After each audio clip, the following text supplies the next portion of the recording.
আমার একটি কবিতা নির্লজ্জ কিছু পুরুষ, কবিতাটির প্রতি শ্রদ্ধা ও প্রতিবাদে কবি কৃষ্ণসাধক দাস একটি কবিতা কমেন্টে বক্সে লিখেছিলেন। কবিতা ভদ্র মুখোশের নিচে। আমার খুব ভালো লাগে যখন আমার কবিতার কমেন্টে কবিরা, কবি বন্ধুরা এভাবে কবিতা পাঠান। আমি সেই কবিতাটি পাঠ করছি। কবিতা ভদ্র মুখোশের নিচে, কলমে কবি কৃষ্ণসাধক দাস, পাঠে আমি স্বপ্না মজুমদার।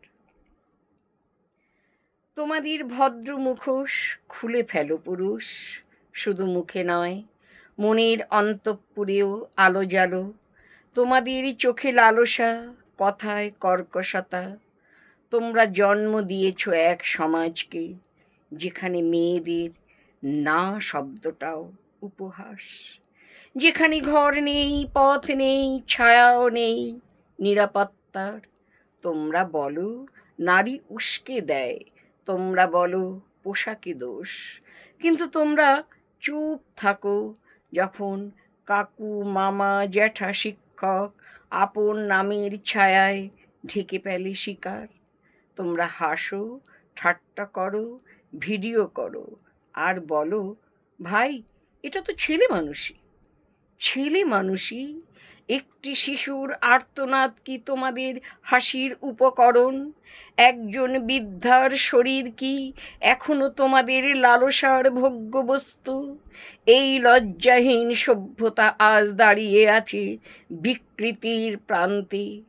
আর আমরা যারা প্রতিবাদ করি তাদের মুখে তকমা সেঁটে দাও উগ্র ফেমিনিস্ট সমাজ বিরোধী বলে। আমরা সমাজের সেই সন্তান যারা লজ্জা শিখেছি না, বরং শিখেছি প্রতিরোধ। আমরা চুপ থাকবো না, কারণ নারী মানে কেবল মা বা বোন নয়, নারী মানে একটি সম্পূর্ণ মানুষ, নিজের ইচ্ছায় জাগ্রত, নিজের সম্মতিতে শক্তিশালী। তোমরা চাইলে আইন সস্তা করে দাও, আমরা আমাদের কণ্ঠকে অমূল্য করে তুলব। পুরুষ সমাজ এবার উত্তর দাও, তোমরা কবে মানুষ হবে?